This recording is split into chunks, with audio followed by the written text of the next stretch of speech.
Quisiera que nos des tu opinión sobre la privatización de las empresas en los años 90. Según su experiencia y su conocimiento, ¿qué fue lo que más le indignó de estas privatizaciones?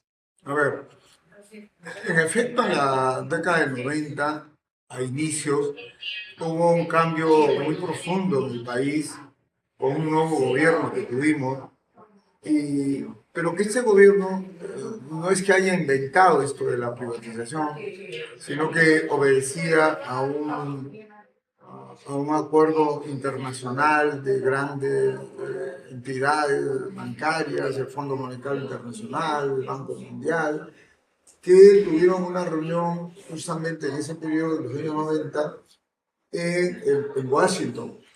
Y a eso que llegaron a un acuerdo se le denominó, se le conoce como consenso de Washington.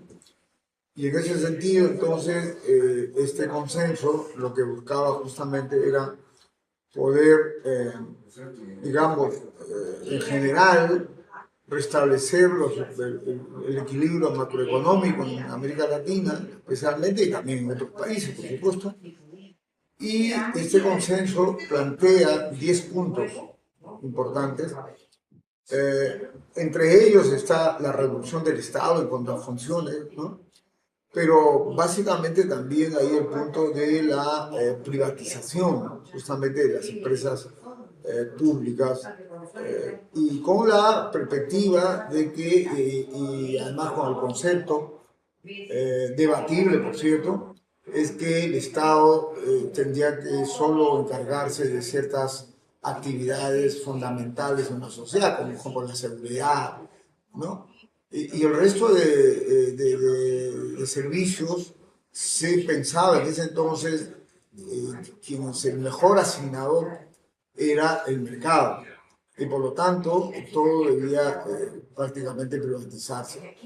Y en el Perú, debo decir que hacia el año 90 justamente tuvimos muchas empresas importantes, grandes, que eran del Estado, ¿no?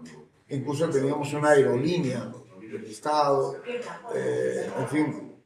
Entonces se inició un proceso efectivamente de privatización y así fue que el caso de Entel, por ejemplo, lo que a ustedes les interesa mucho, pues se llegó a privatizar, ¿no? Pero no solamente las empresas, también en el consenso de Washington, en el último acuerdo, digamos, son 10, el último se plantea que debería privatizarse también el seguro social, la seguridad social en realidad. ¿Y esto por qué? Porque, insisto, lo que debía hacerse es reducir drásticamente algunas funciones del Estado. Hasta ese entonces el Seguro Social funcionaba como todavía funciona en otros países, ¿no? En Europa específicamente, como un sistema público, ¿no? Es decir, los trabajadores pues aportaban, ¿no? Igual que su empleador, y este dinero iba a un fondo común para luego redistribuirse las prestaciones. Y eso prácticamente cambió totalmente, aunque hay que decir que no se privatizó totalmente porque se dejó un modelo que se le conoce como modelo paralelo. Vale decir, había, digamos, se mantenía un público, pero a la vez se creó el sistema privado. Entonces, a ese sistema se le llamó la privatización, ¿no? En materia de pensiones. Ahora, en materia de salud, pues esto no se llegó a privatizar como el caso de pensiones, porque las propias empresas no estaban interesadas, ¿no? Porque en el caso de salud, la salud en todos los lugares del mundo, pues es cara, ¿no? Un trabajador puede sufrir un problema del corazón y que necesita una operación urgente, ¿no? Eso es carísimo. O una diálisis o un internamiento, eso es muy caro. Entonces lo que se hizo en Perú muy inteligentemente, entre comillas, fue privatizar la media, ¿no? En el sentido que se aprobó lo que es la EPS, son entidades privadas de salud, ¿no? estas entidades privadas de salud lo que hacen es con un... A ver, en caso de salud, el trabajador ya no cotiza, sino solo el empleador, que cotiza al 9% en todos los regímenes. De ese 9%, 2.25 más o menos va a la EPS, ¿no? Entonces, la EPS evidentemente es una entidad privada, son seguros privados, básicamente clínicas. Y entonces se ve también como un seguro privado complementario, digamos, ¿no? Porque no se pudo privatizar salud por la razón que he mencionado, ¿no? Porque la prestación de salud es muy, muy cara. En pensiones sí se logró privatizar. Bueno, un poco ese es el panorama, ¿no? Esta privatización tiene que ver con este consenso de Washington, que sería bueno ustedes que lo analicen. Y a partir de ahí, evidentemente, se privatizaron muchas empresas, ¿no? El caso más emblemático en Perú fue el de Telefónica, por ejemplo, ¿no? La telefonía hasta los años 90 estaba en manos del Estado, ¿no? Que era Entel Perú. Y luego, ahora pasó a ser privatizada y comprada por Telefónica de España, ¿no? Con el nombre de Telefónica en Perú, ¿no? Que incluso acaban de vender, pero han estado muchos años, cerca de 30 años, y esa es una de las empresas más grandes que tenía el Estado y pasó a las manos privadas. Y además fue el costo que se pagó muy grande por la privatización, con lo cual significa que también ellos han recuperado, ¿no? Quizás doblemente o triplemente, no lo sabemos. Pero eso es un poco el contexto, ¿no? Eso es lo que podría decirles en este, digamos, en esta propuesta y experiencia de privatización, ¿no? En términos generales, ¿considera que la privatización de empresas de servicios, por ejemplo las de telefonía, benefició más al Estado, a las empresas o a los usuarios? ¿Por qué? Bueno, ahí hay cosas que tenemos que señalar, ¿no? No podemos ser también tan, digamos, obtusos de no reconocer algunas cosas que evidentemente tiene ventajas en el sistema privado, ¿no? Por ejemplo, si hablamos telefonía, por supuesto que con Telefónica España hubo un avance, un desarrollo, ¿no? También que tiene que ver con los desarrollos tecnológicos del momento, ¿no? No es que ellos hayan traído estas innovaciones ya en el mundo, pues apareció el tema del móvil, del celular, ¿no?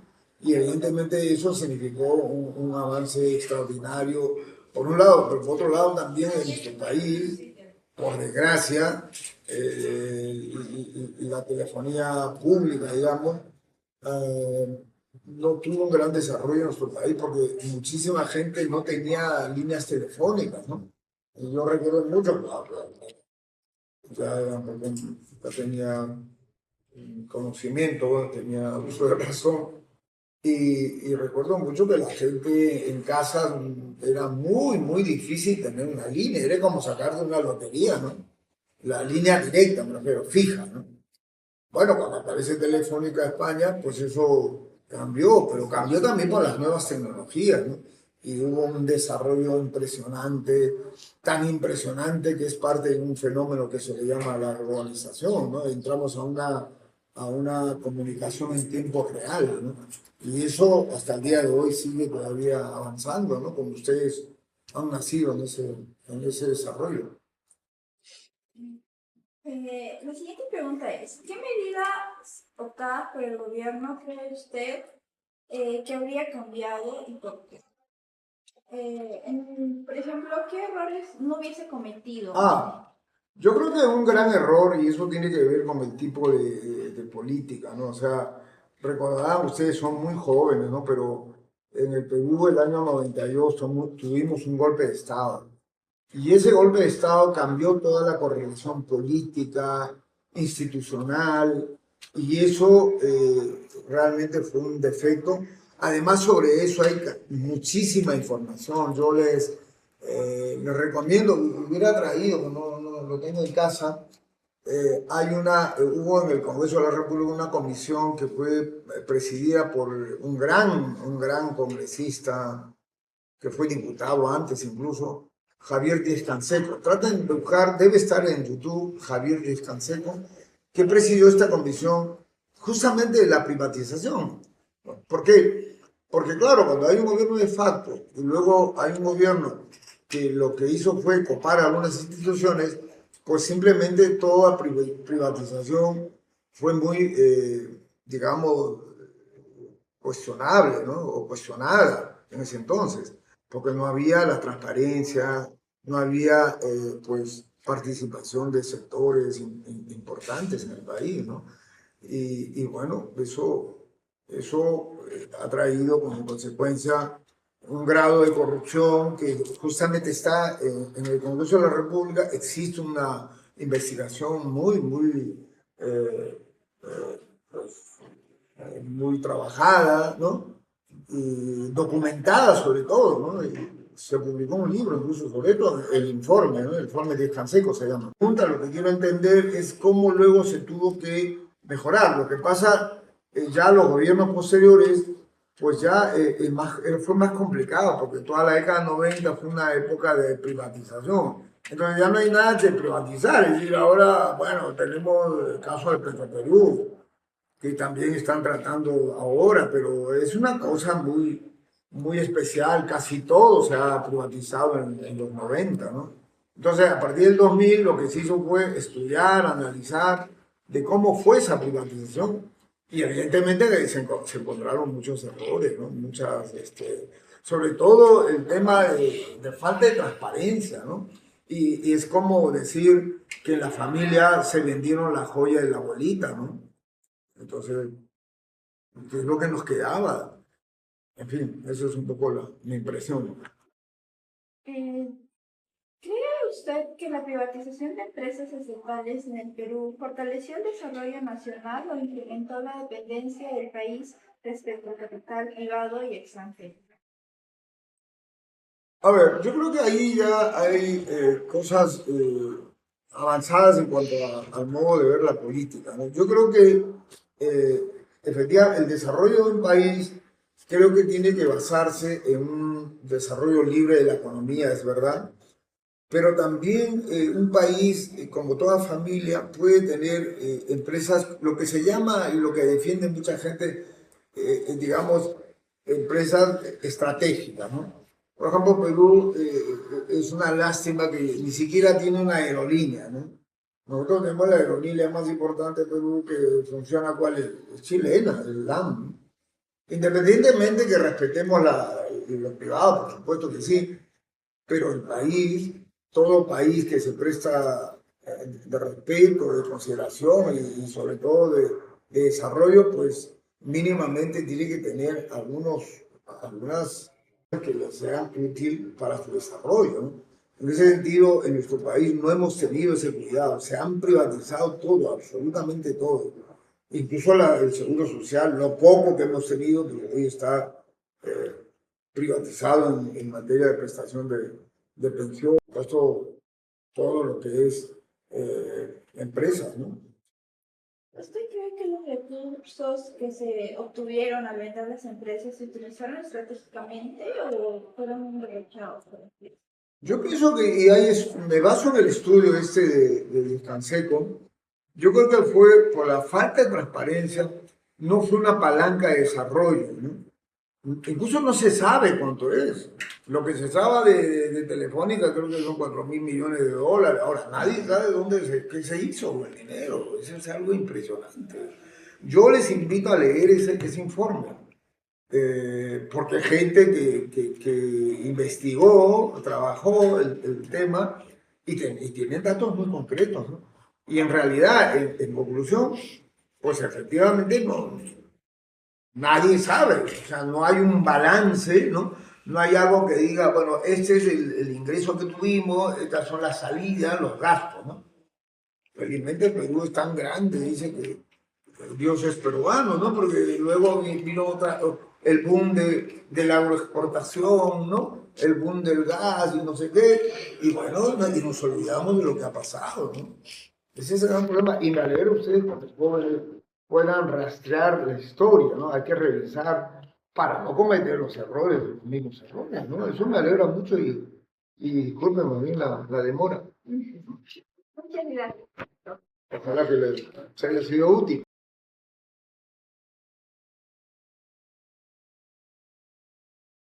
¿Considera que la privatización de las empresas es un proceso complejo que requiere una supervisión constante? No. Pero los principales desafíos, ¿cuáles? Que las empresas que se van a van a ser estatales, tienen que seguir todo un proceso. Tú sabes que en la China hay empresas estatales, hay empresas privadas paraestatales, y todas convergen en uno solo. Entonces, ¿cuáles serían las dificultades? Que el Estado tenga todo un proceso para poder mejorar la calidad de las empresas. Y por otro lado, todas las empresas del Estado son para protección del mismo Estado. Tú no vas a dejar en manos de otros la empresa de servicio de energía, luz, agua, porque básicamente otros van a capturar eso y van a gobernar, básicamente, ¿no? Ese es un modelo que tiene Chile, ¿no? ¿Qué medidas se implantaron para afrontar desde su experiencia? ¿Existe alguna decisión o estrategia que habría planteado de manera diferente? Sí. Tomar modelos según criterios de cada empresa. Porque una empresa de servicio es diferente a una empresa productiva, ¿no? Tú no puedes comparar Petroperú con una empresa de energía. Petroperú vende, extrae el petróleo, el gas, pero una empresa de energía te da la energía eléctrica, etc.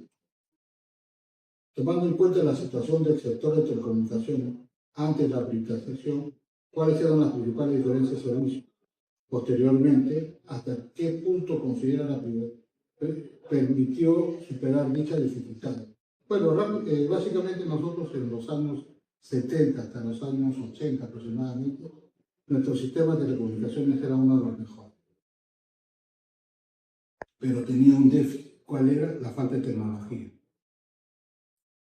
Y las pequeñas, la empresa que teníamos nosotros era de una gran efectividad, pero no llegábamos ni a 2 o 3 millones.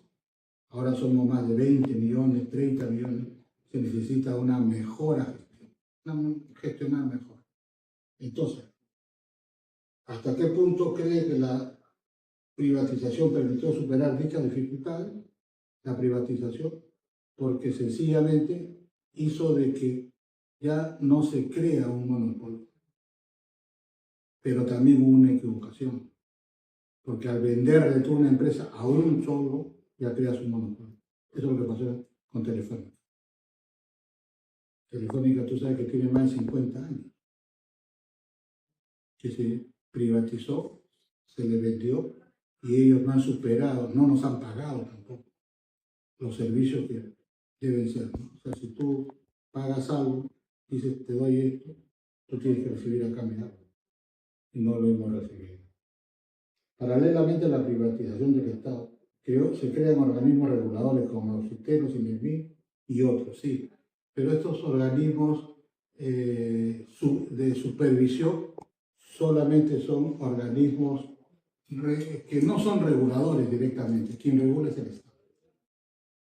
Por decir, existe un grifo que está mal, que ha habido problemas, o Sinervin no toma decisiones simplemente dice, por favor, elimínenlo, sáquenlo, hagan esto, ¿no? Ellos son supervisores, sí, pero no son entes de decisión.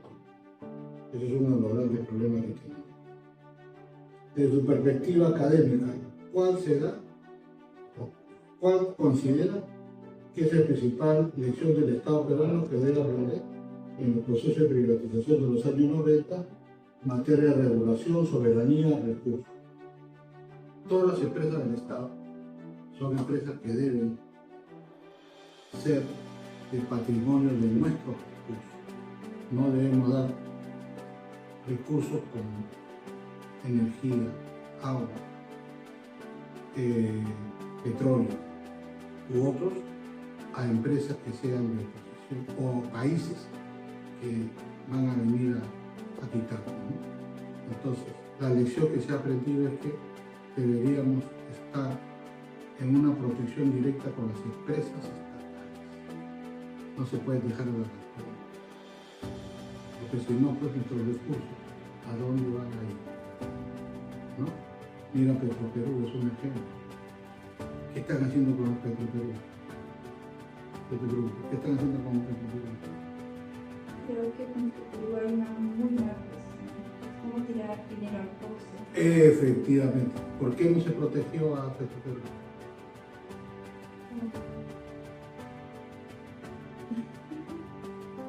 Tú consideras, o sea, ahora yo soy el que te digo, ¿por qué no crees? Porque no había una gestión efectiva. ¿Te das cuenta?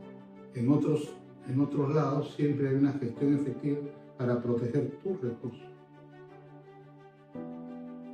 Una última pregunta. ¿Usted cree que todos estos recursos que se tuvieron al privatizar todas estas empresas tuvo un buen final? ¿Se utilizó correctamente? No necesariamente. Muchas de ellas tuvieron que empezar desde cero en algunos casos, puesto que al devolverlas al Estado peruano, es como si hubieran, entre comillas, destruido todo el patrimonio que tenían. Ese es el caso de Electrooriente, Electrosur, ¿no? Donde todo el patrimonio de energía y equipos quedó en nada, ¿no? Entonces, algunas sí fueron efectivas, tampoco hay que tratar que todo es malo, ¿no? El otro es Sedapal, ¿no? Es un modelo que hasta ahora vive, hasta ahora existe Sedapal como sistema ¿cómo se llama?, de agua potable, qué sé yo, alcantarillado, qué sé yo. ¿Pero por qué? Porque es una empresa de servicio. Es una empresa de servicio masivo. ¿Me comprende? O sea, todos necesitamos agua. ¿Qué pasa si fuera una empresa privada? No te doy agua. Pues yo creo que las empresas, al privatizarse, lo que tienen que aprender es cómo mejorar y cómo poder proteger nuestro patrimonio. Mira que en otros países ellos han aprendido que la privatización fue un modelo no adecuado. En Brasil, la empresa de telecomunicaciones se privatizó, se volvió a desprivatizar y luego otra vez se privatizó. Ha pasado como 3 o 4 etapas. ¿Dónde? ¿En qué estado se puede hacer eso? Y eso ha sido hace poco con Lula da Silva. O sea, se privatiza, se devuelve, se privatiza, se devuelve. Entonces ya hay un error ahí. Muchas gracias por tu tiempo. Muy bien, gracias. El proceso de venta de Entel Perú y la CPT, o sea, la Compañía Peruana de Teléfonos, en 1994 fue uno de los eventos más mediáticos de la década. ¿Cómo recuerda usted el impacto o la reacción general en el país el día que se anunció la millonaria cifra de la venta a Telefónica de España? Bueno, en principio, la venta que se hizo entonces, así, a grosso modo, como estaba el país, parecía mucho dinero. Pero dentro de un país quebrado, eso no satisfacía completamente. Ese dinero que se recibió, servía para tapar huecos dejados, ¿no? O sea, es por decir que yo me hice un préstamo de 100.000 soles y no tenía, ¿no? Pero cuando he recibido, a eso tenía que pagar. Y de eso no he podido invertir el 100%, he tenido que invertir una parte, porque una parte he tenido que pagar. ¿Por qué? Porque nosotros hemos sido un país quebrado en este momento. Ante la economía del Fondo Monetario Internacional, no éramos país de garantía. Pero ahora sí somos, porque somos millonarios. Pero lamentablemente estos señores presidentes que asumen el poder lo único que buscan su mejor acomodo y hacer un despilfarro de la economía. ¿Por qué? Porque no dan los servicios de luz, agua, que es necesario, vivienda, ¿no? Que no hay título de propiedad debidamente ordenado. Todo lo bueno lo han desaparecido, ¿no? Entonces, eso tiene que corregirse. Todo eso tiene que tener nuevo pensamiento. Como estudiante, nosotros descubrir lo desconocido para poder hablar de historia. Si no conocemos la verdadera historia, ¿no? Cada ser humano es un libro lleno de relatos. Cada uno tiene su propia historia desde que nace hasta la posición. Cada uno conoce de acuerdo a lo que ha vivido. Y cada uno se expresa de acuerdo a lo que sabe y lo que tiene conocimiento. Por eso es importante nosotros visorar al país con orden, ¿no? Con capacidad de dirección, con honradez y con una debida planificación, que se corrija lo malo, ¿no? Que se haga una enmienda total. Entonces acá no debe fluir el odio y la envidia, por la candidatura que ha pasado, ¿cierto?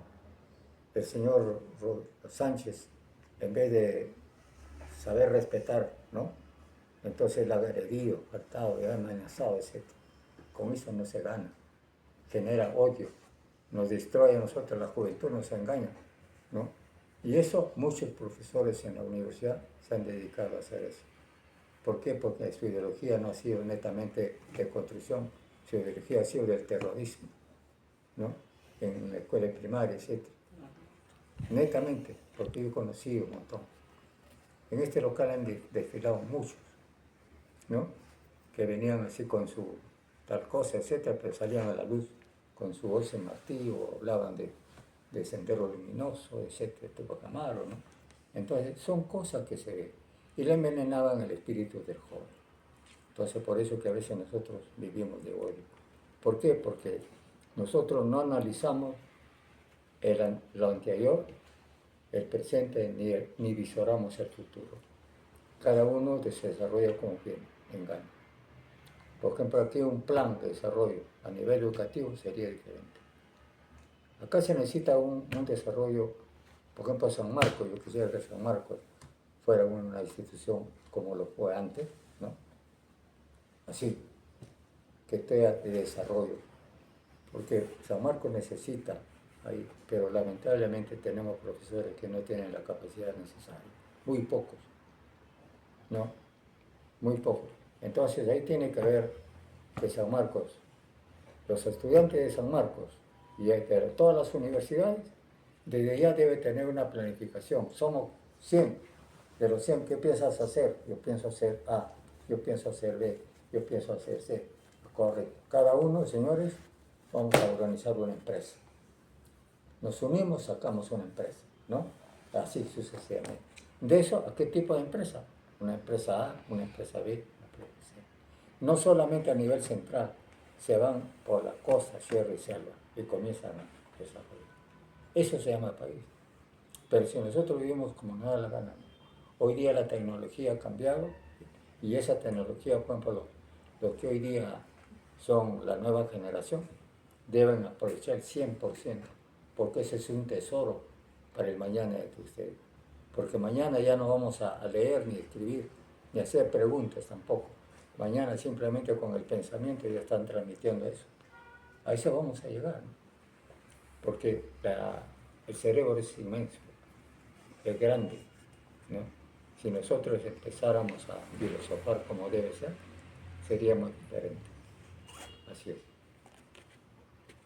Bueno, Ya me una pregunta, profesor, una pregunta con respecto al caso que usted dijo. Entonces Fujimori nos ha ayudado en darnos, porque tengo entendido que Fujimori nos regaló tierras para que pudiéramos habitarlas.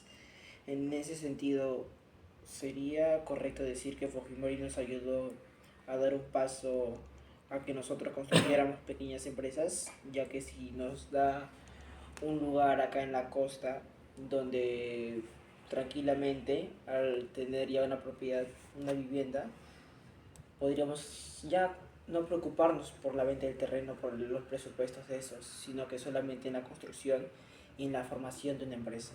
Entonces Fujimori nos ayudó un poco sobre esto. Fujimori ayudó mucho. Fujimori planificó. Por eso creó COFOPRI. COFOPRI creó con esa finalidad de los que no tenían el título de propiedad, de los que no estaban reconocidos y vivían como asentamiento humano, se puedan desarrollar y convertirse en zona urbana. Por eso él hizo una obra muy gigante. Hizo algo positivo. Perdón. Y gracias a eso, Fujimori ha visualizado algo para el mañana.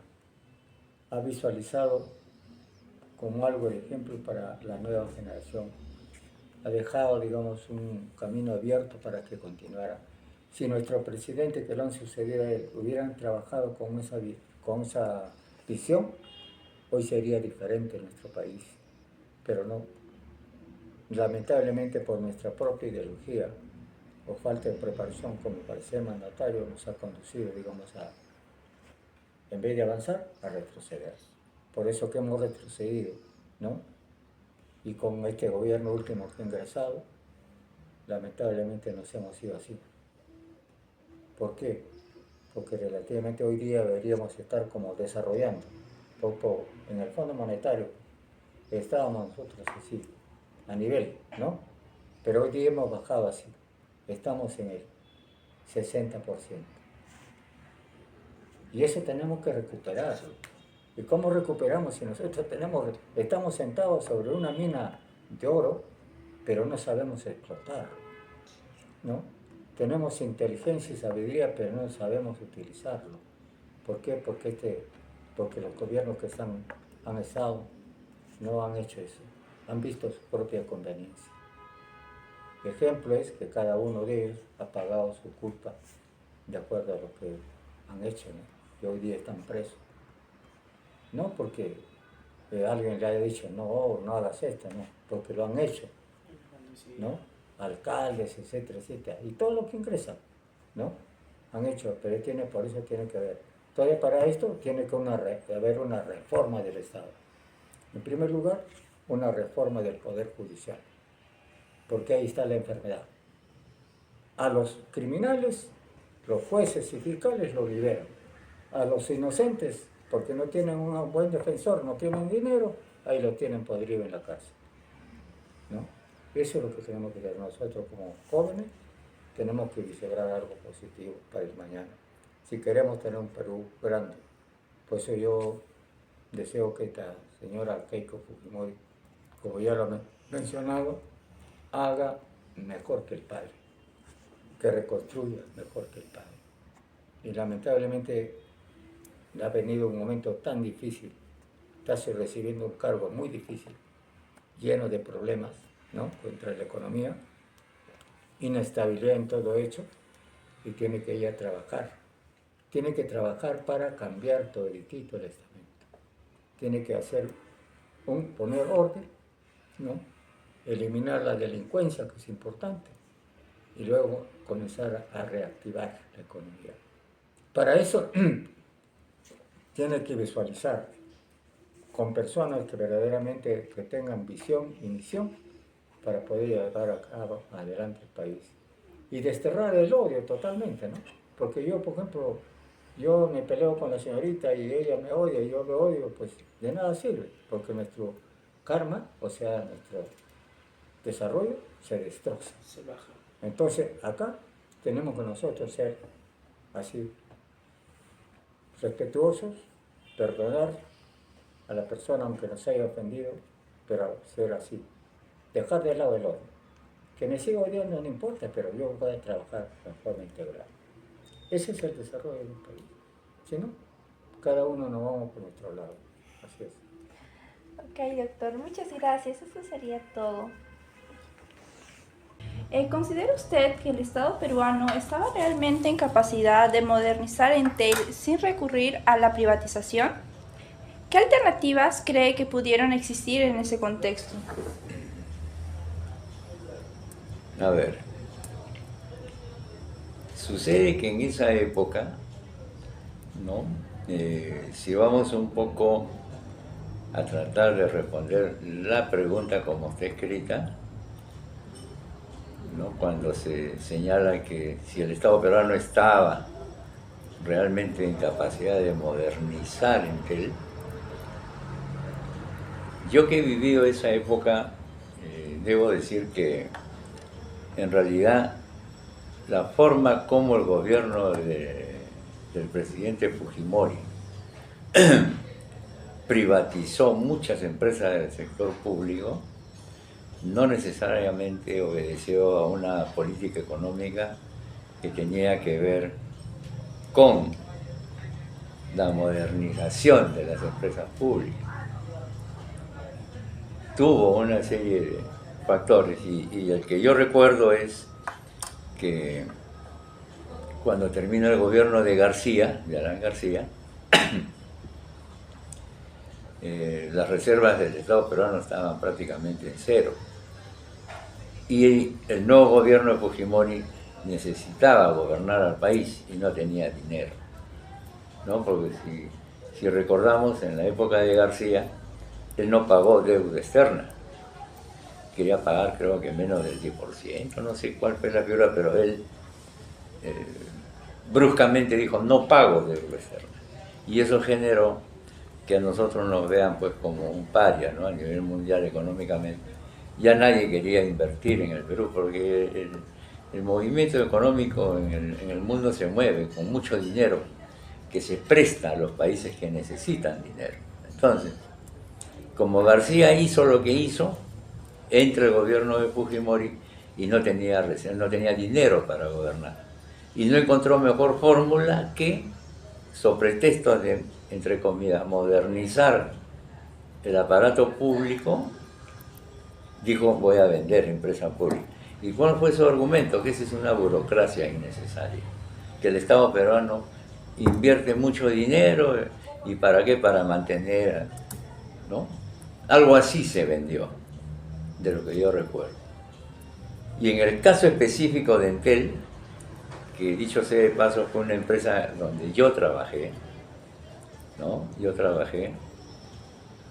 Empecé trabajando en el área contable y terminé trabajando, cuando ya la vendieron a Telefónica, en auditoría.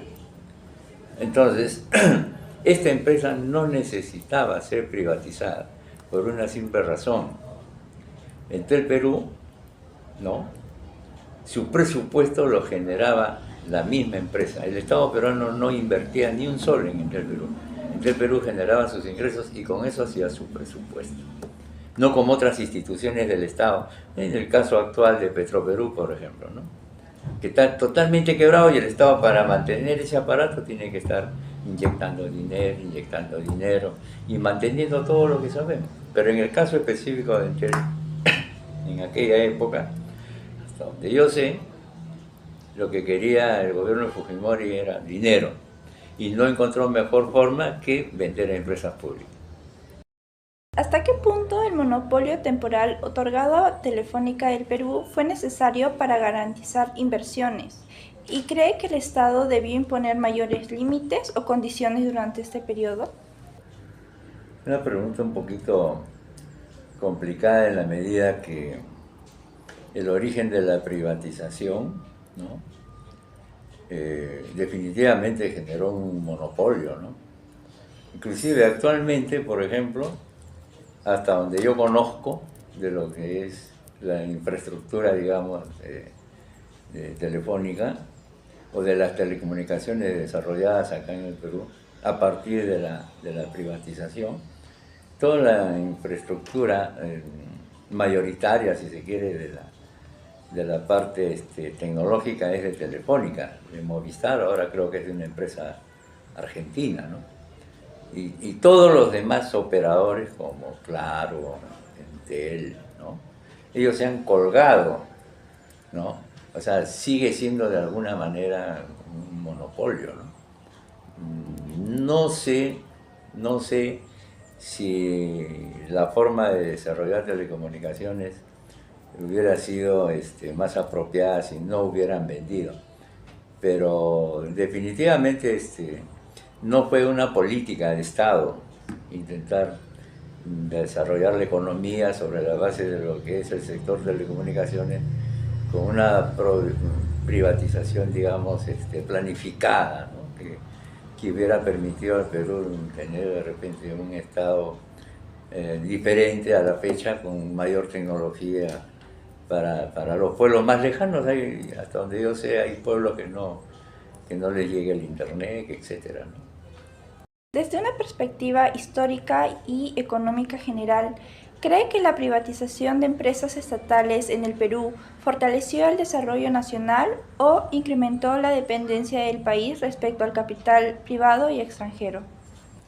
Mira, si nosotros tratamos de tocar, por ejemplo, la privatización, si se quiere, que desarrolló el gobierno de Juan Velasco Alvarado, que fue un gobierno militar, ¿no?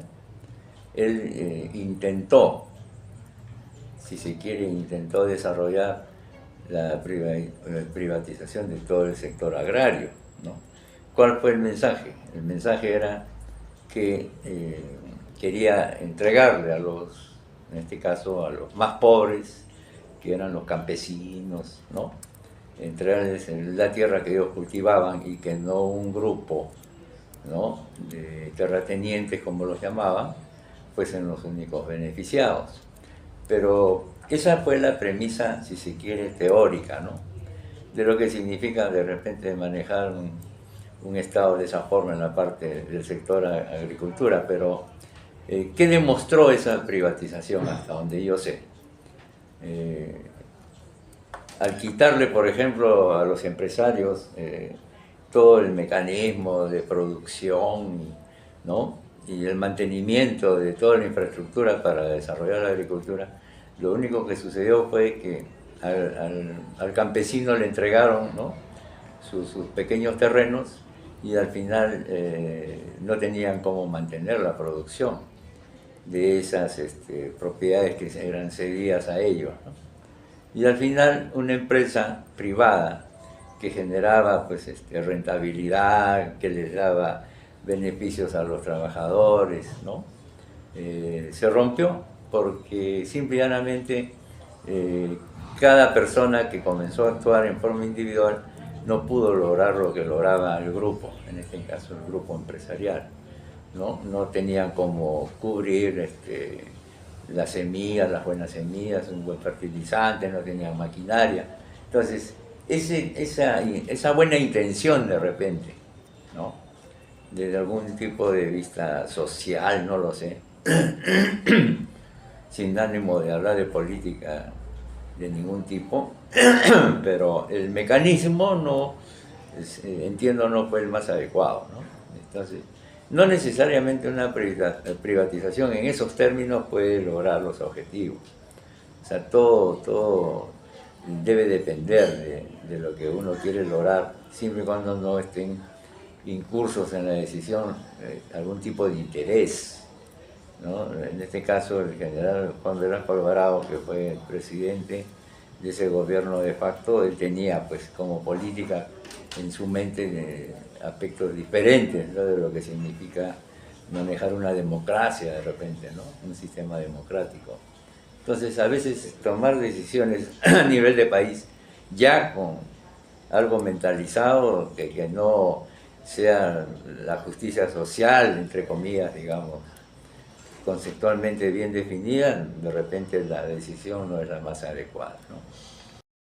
30 años después de la privatización de Entel Perú y considerando la crisis actual de Telefónica del Perú, Movistar, ¿cree que el modelo de privatización aplicado en los años 90 sigue siendo sostenible o requiere una reforma profunda?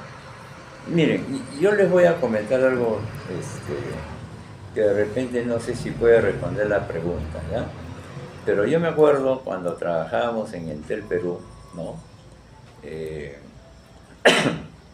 Llegó un momento donde llegó una denuncia al área de auditoría. ¿Qué denunciaban? que en Arequipa se estaban desarrollando unos proyectos, ¿no? Unos proyectos para desarrollar la infraestructura. Antes, en esa época, para que tú tuvieras un teléfono en tu casa, sembraban cable en el suelo, o sea, era un cable, ¿no? Que llegaba hasta tu casa. Y ahí te instalaban en tu sala tu telefonito. Entonces, en Arequipa comenzaron a desarrollar este proyecto, ya sin entrar por la privatización, ni mucho menos, era la empresa Entel Perú que desarrollaba el proyecto. ¿Y cómo lo desarrollaron? No encontraron mejor idea que organizar a toda la gente que en Arequipa necesitaba teléfonos, porque el teléfono, si bien es cierto, Entel tenía sus presupuestos para desarrollar sus planes de expansión, pero no podía cubrir toda la demanda. ¿Ya? Habían, por decirte, 1000 personas que querían teléfono, y Entel con su presupuesto solamente podía cubrir al año 100 teléfonos. Habían 900 que siempre estaban, y por eso que el teléfono era caro, ¿no? Instalar un teléfono era caro. Entonces, ¿pero qué sucedió?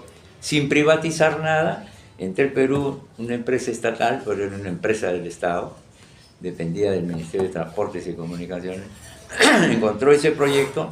¿Y qué hizo? Agrupó a la gente por urbanizaciones, ellos se formaban como una asociación, ellos financiaban el proyecto, hacían un convenio con Entel Perú, y Entel lo que brindaba era la parte técnica. Entonces se juntaron los dos, uno financiaba y el otro otorgaba la parte técnica, y comenzaron a instalar teléfonos. O sea, no había necesidad de privatizar nada. Nuevamente les digo, Entel Perú lo que hizo para vivir fue simplemente vender lo que sabía hacer y financiaba su presupuesto. Y cuando quería expandir el negocio, se ponía de acuerdo con el usuario, él invertía porque tenía su plata para su teléfono, y Entel le decía, ya, correcto, usted paga, y nosotros le ponemos su línea, y al final se comenzó a desarrollar ese tipo de desarrollo en telecomunicaciones. O sea, no hay, en el caso específico de Entel, no había esa necesidad. Y es más, por lo que ya le dije a la respuesta de la primera pregunta, esta privatización en esos años no obedeció a un desarrollo económico. Era porque lamentablemente el país estaba quebrado y porque el gobierno de Fujimori quería gobernar y no tenía dinero. Si el Estado peruano decidiera privatizar hoy otra empresa pública estratégica, ¿qué errores del caso Entel debería evitarse y qué aspectos considera que sí deberían repetirse? Miren, uno de los errores gravísimos que existió, y lamentablemente eso ustedes como jóvenes lo deben saber, la corrupción en este país es tremenda. Es un mal, pero que no sé si ustedes lo llegarán a ver cuando se solucione, ¿no?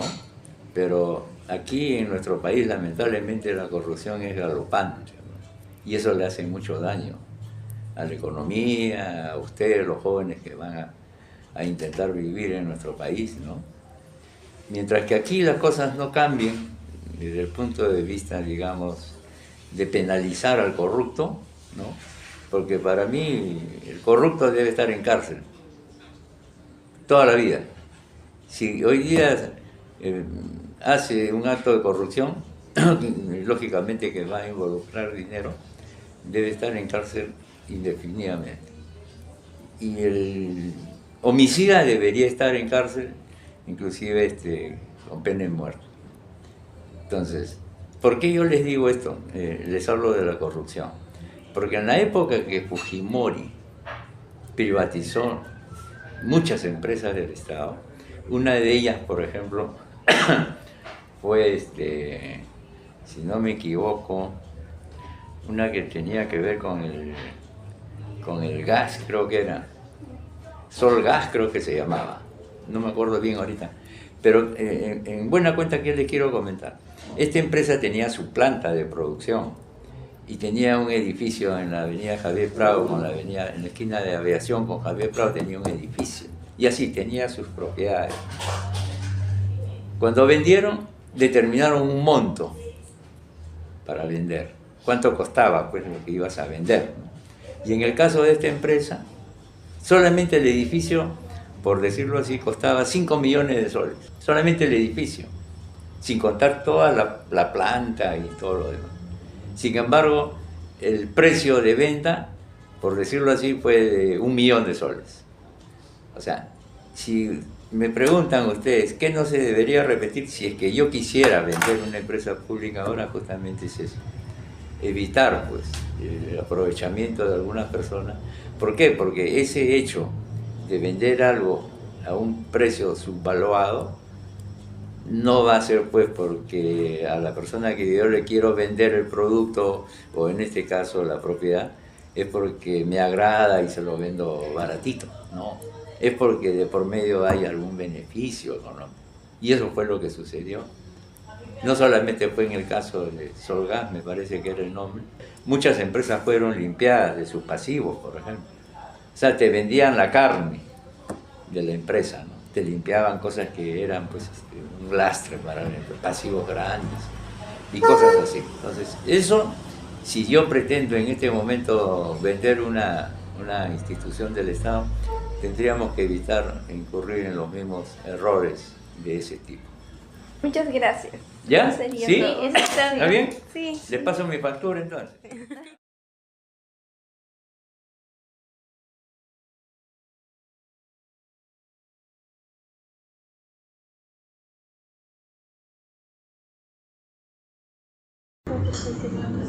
Javier Di Francesco presidió una comisión investigadora de los delitos económicos y financieros cometidos de 1990 y en realidad hasta el 2001.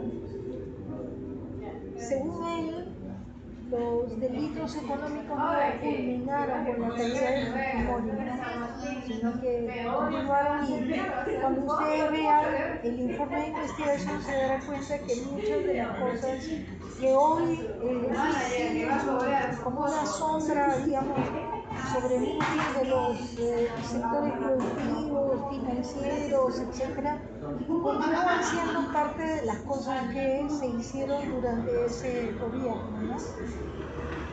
Entonces, pero hubieron 7 u 8 comisiones investigadoras luego del gobierno, luego de los 90. Varias se dedicaron a varios aspectos del gobierno, pero una de ellas tuvo que ver con delitos económicos y financieros. Entre los delitos económicos y financieros que Javier impulsó estaban las privatizaciones, salvataje bancario, las compras, las licitaciones irregulares, la intervención que hizo el gobierno a determinadas entidades como la SUNAT, la SBS, etc., porque más que utilizarlas, digamos, como entidades reguladoras o cumplir el rol que tenían que cumplir en el Estado, más bien las usó para beneficiar a funcionarios o a terceros privados, ¿no? Entonces, este es el informe ¿no? Por ejemplo, este es el informe final de Javier, ¿no? Donde están los casos de privatización que él investigó, ¿no? Está también el salvataje bancario, están las licitaciones y adquisiciones con fondos públicos, ¿no? Y el control irregular en las instituciones. Son 4 básicamente. Alrededor de eso se hicieron varias denuncias. Hay también un acápite del contexto político porque creo que les va a ayudar, ¿no? Y acá está la parte de las conclusiones y las recomendaciones que él señala, ¿no? En la parte de privatizaciones, él partió básicamente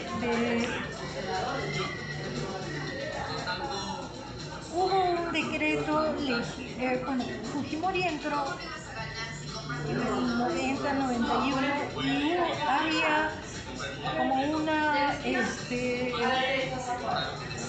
alianza, digamos, de sectores empresariales, lo que nosotros identificamos como el grupo, digamos, de gobierno, la mafia amarilla, por llamarlo así, ¿no? Fujimori y su entorno, empresarios privados ligados a grandes grupos de poder económico, principalmente el grupo Romero, ¿no? Y el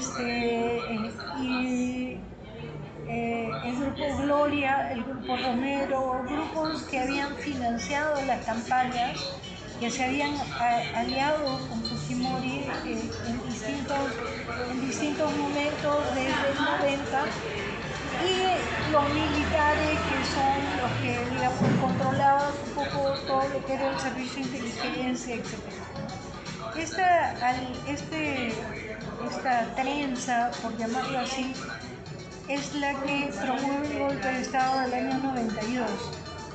Alrededor del golpe de Estado del 92 y de la nueva Constitución del 93, y se puede reflejar en el capítulo económico de la Constitución.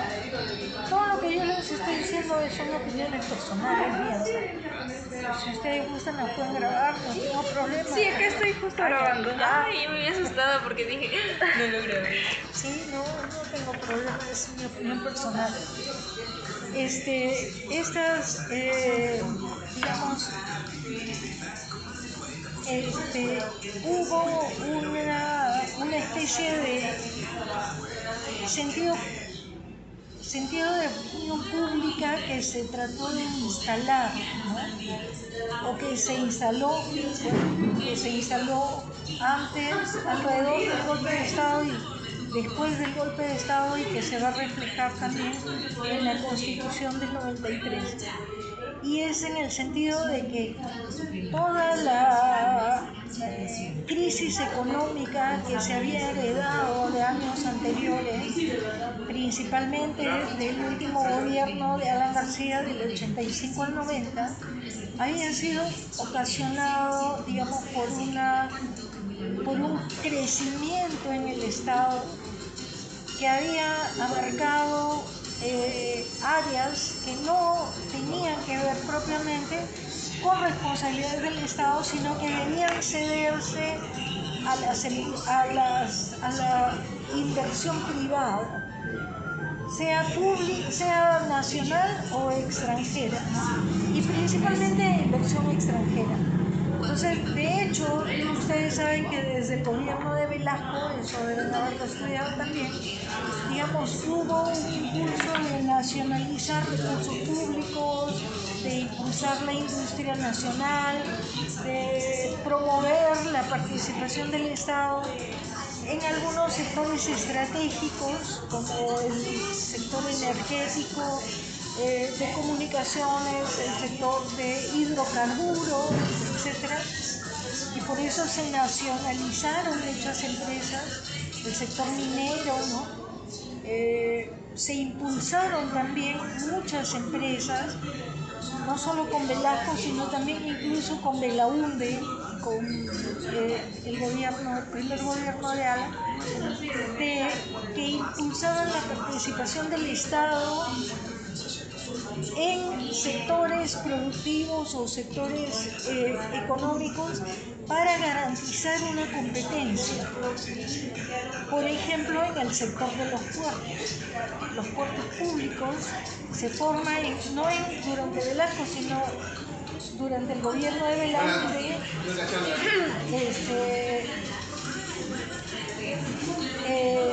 se forma la Empresa Nacional de Puertos. Es un poco uno de los sectores que yo un poquito conocí, ¿no? Un poco más, pero se forma porque en los puertos, por ejemplo, o sea, en la vida económica hay monopolios naturales, ¿no? Por ejemplo, la luz es un monopolio natural. Yo no puedo decir, ¿sabes qué? A mí no me gusta el servicio que me da en él, entonces yo voy a ir y voy a buscar mi propio... No. Ese monopolio natural no permite la competencia.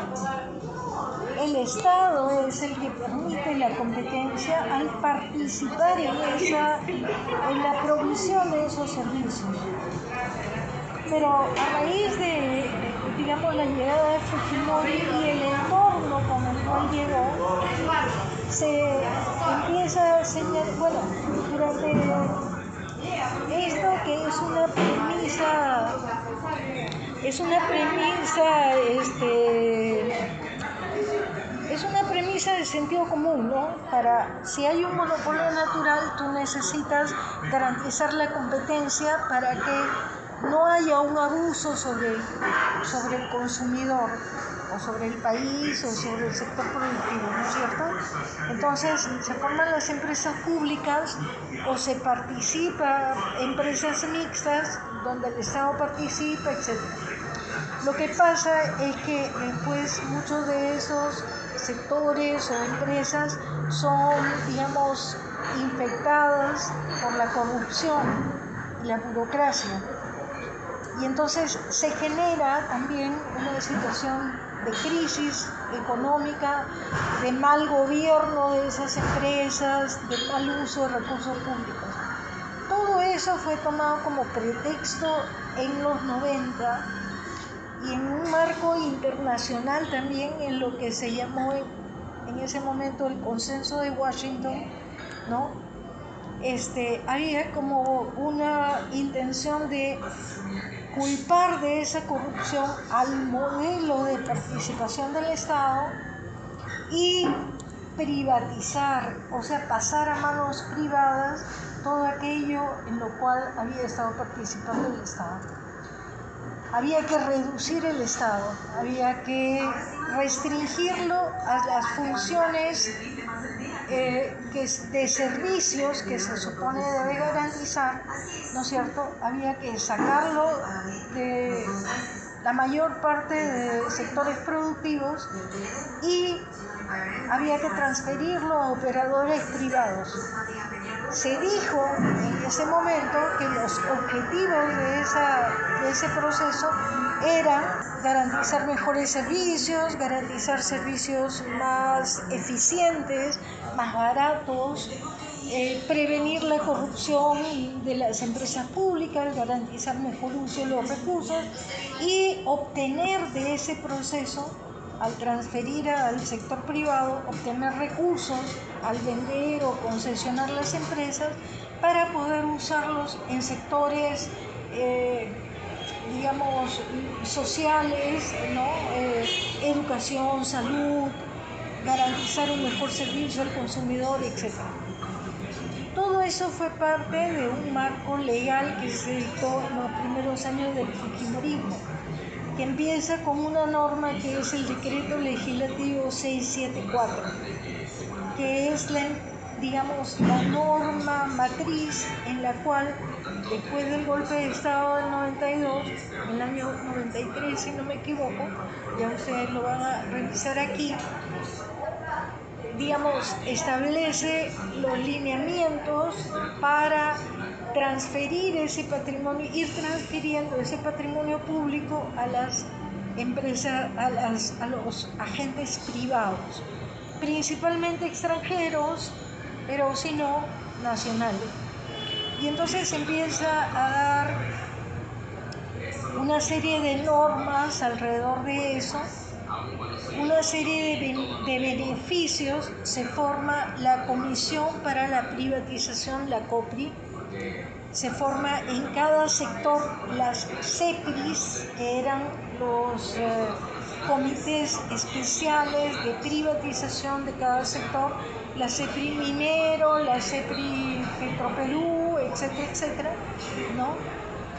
En esa COPRI, en esa comisión de privatización, participaba el más alto nivel del gobierno, el primer ministro, el ministro de Economía, había un directorio de ministros, ¿no? De los sectores que se iban a privatizar, transporte, agricultura, etc. Y entonces empieza a hacerse un plan para deshacerse de ese patrimonio. Se vendió la idea de que con eso se iba a conseguir menos corrupción, se iban a obtener recursos públicos, se iba a mejorar el servicio a los consumidores, porque se supone que entre los privados el mercado compite. Nosotros sabemos que no es así, pero bueno, ¿no? Y se iba a mejorar la participación del Estado en otros sectores que sí, en los cuales sí tenía que tener responsabilidad, y más bien solamente se autoriza al Estado a participar de manera subsidiaria ahí donde el sector privado no quiera participar, ¿no? Ahí donde no haya ninguna oferta del sector privado. Luego, eso se da, bueno, más o menos. Ustedes no habían nacido. ¿En qué año han nacido ustedes? ¿En qué año han nacido ustedes? 2005. Yo 2008. Érase una vez en la prehistoria.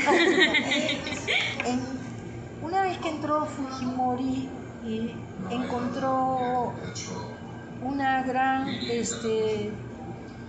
efectivamente una gran crisis económica causada por la corrupción, ¿no? Del primer gobierno aprista y por malos manejos, en fin, había una inflación muy grande. Entonces, en agosto del 90 se produce algo que se llama el Fujichoc. La campaña electoral del 90, que terminó en una segunda vuelta entre Fujimori y Vargas Llosa, que era, tenía la promesa de Fujimori de no hacer todo lo que después hizo, ¿no? Tenía la promesa de no hacer un paquete económico contra ¿no? de choque contra las personas, de no hacer una gran devaluación de la moneda, de no deshacerse del patrimonio público, etc. Vargas Llosa, por el contrario, que era el representante de los banqueros, digamos, de los grupos empresariales, él sí dijo claramente, ¿no? Que había que tener una política totalmente diferente, que había que reducir el Estado, etcétera, etcétera. Bueno, la gente votó por un cambio, pero un cambio que no chocara, digamos, con los sectores populares. Entonces por eso eligió a Fujimori, ¿no? Pero en agosto rápidamente Fujimori cambió de programa, ¿no? Y adquirió, digamos, todas aquellas puntos que habían sido la bandera más bien de la otra candidatura, ¿no? Y rápidamente se alió con sectores empresariales.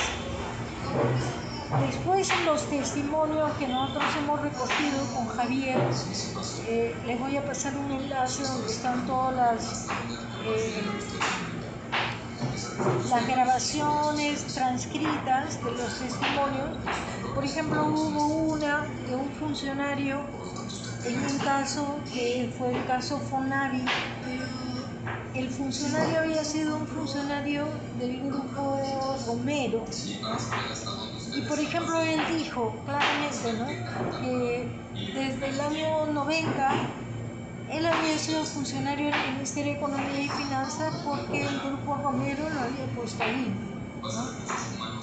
Entonces, este programa de privatizaciones o de manejo, digamos, de los asuntos públicos durante el fujimorismo respondió básicamente a eso, ¿no? A la alianza del gobierno, bueno, es mi opinión, ¿no? Ustedes acá van a encontrar los hechos y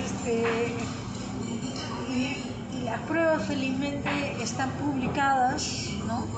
Porque Javier, una de las cosas, al ser un congresista de izquierda, una de las cosas que él quiso mucho es someter sus investigaciones al escrutinio público, para que nadie dijera que su opinión es porque él era de izquierda, sino ahí estaban los hechos,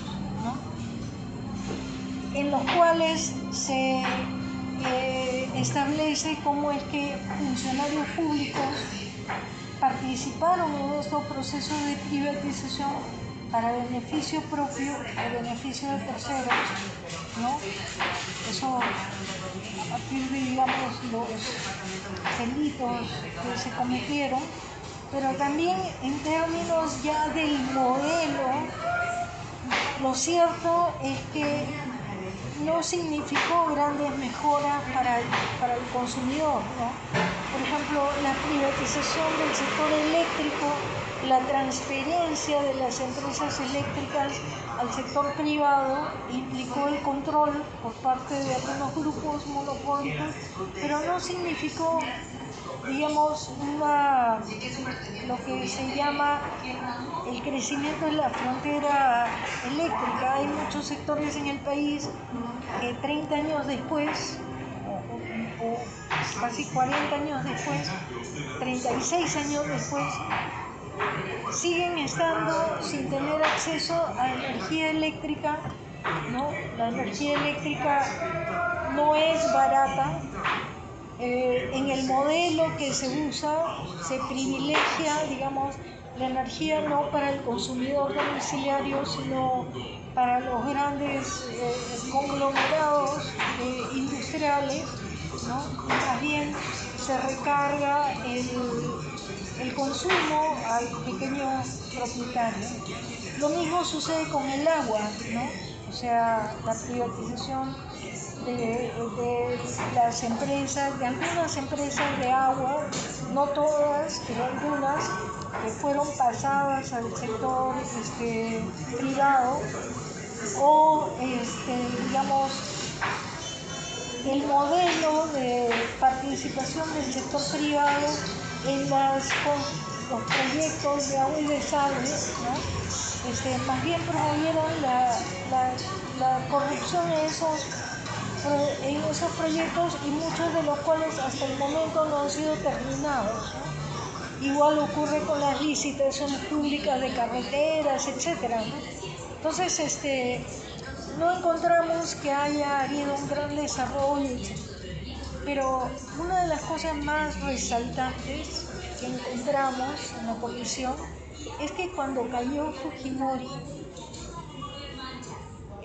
y subió Paniagua, el nuevo gobierno, el gobierno de transición, y el primer ministro en ese momento, el ministro Silva Reuter, vino al Congreso y dio cuenta de que ellos habían encontrado una gran cantidad de normas secretas en el Palacio de Gobierno. Esas normas secretas habían sido para comprar armamento, ¿no? A través de estas disposiciones, o para dar fondos a la Fuerza Armada, ¿no? A los institutos, al Servicio de Inteligencia. El tema es que gran parte de estos fondos que se utilizaron para estos decretos secretos fueron producto de la privatización. Entonces, se transfirió patrimonio público por casi 60.000 millones de dólares, o sea, entre todas las empresas que se vendieron, ¿no es cierto? Y sin embargo, cuando el nuevo gobierno fue al Ministerio de Economía y Finanzas y a ver qué era lo que quedaba de ese patrimonio, encontró nada, encontró menos 1.500 millones. ¿Por qué? Porque acá lo van a ver ustedes, en el proceso de privatización se asumieron, por ejemplo, compromisos, ¿no? Para que el Estado pagara tributos por ese patrimonio que se transfería, ¿no? O, por ejemplo, se hicieron compromisos de inversión con los nuevos operadores para entregarles el patrimonio, compromisos de inversión que nunca se cumplieron. O, por ejemplo, uno de los puertos, ¿no? Matarani, ¿no? Matarani para poder, en el sur, en Arequipa, ¿no? Que fue el primer puerto de la empresa nacional de puertos que se privatizó.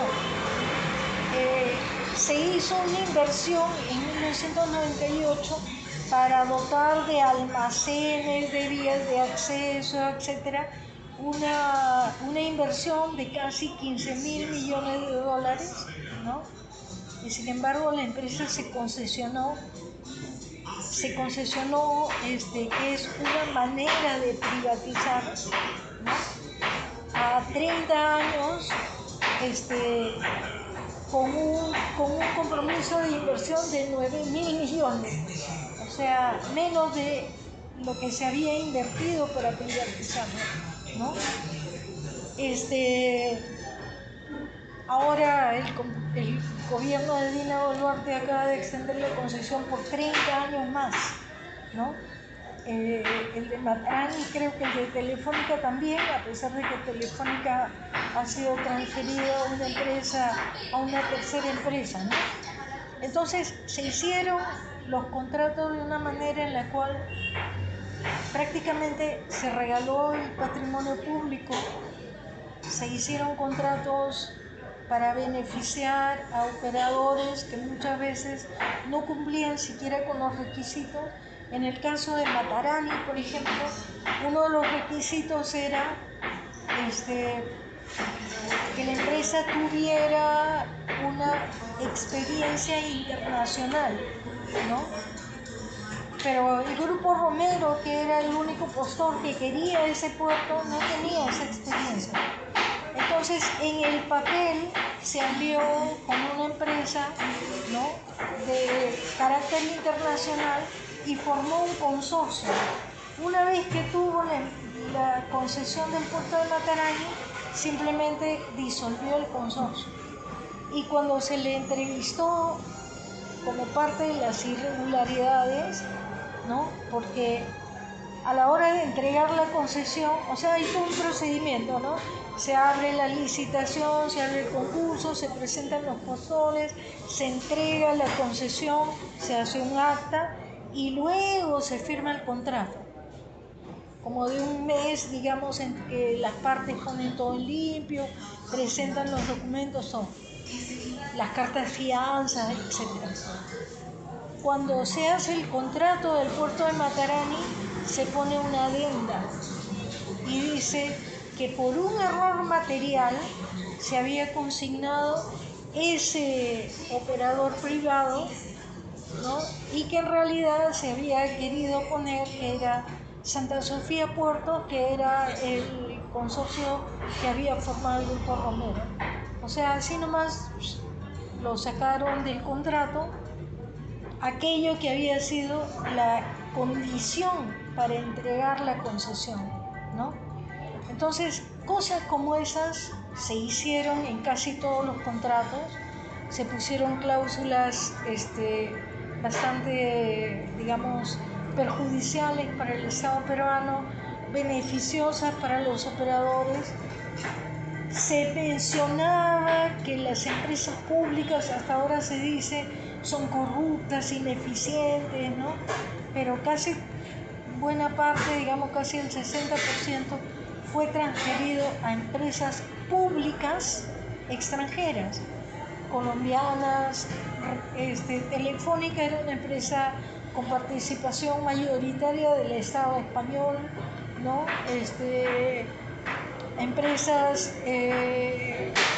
Las empresas que adquirieron buena parte de las unidades de Petroperú, por ejemplo, ¿no?,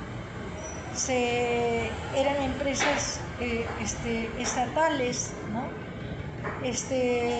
Empresas chinas, ¿no?, que son empresas públicas porque son del Estado chino, ¿no?, fueron las que participaron en gran parte de las licitaciones, etc. Entonces, bueno, podríamos pasarnos toda la noche en lo que yo recuerdo. Yo quisiera que ustedes revisen esto. Este es el informe final.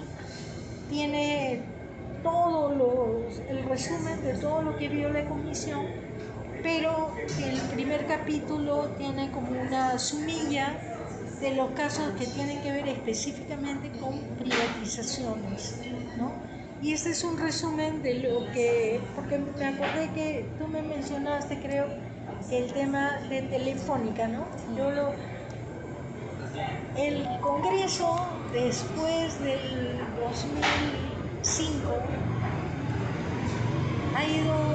después del 2006, ha ido cambiando de mayorías, ¿no es cierto? Y el 2006, por ejemplo, ganó el APRA, y en ese intento han ido escondiendo los informes de investigación que tuvieron que ver con la década de los 90, y bueno, en general todos los informes de investigación, ¿no? Entonces,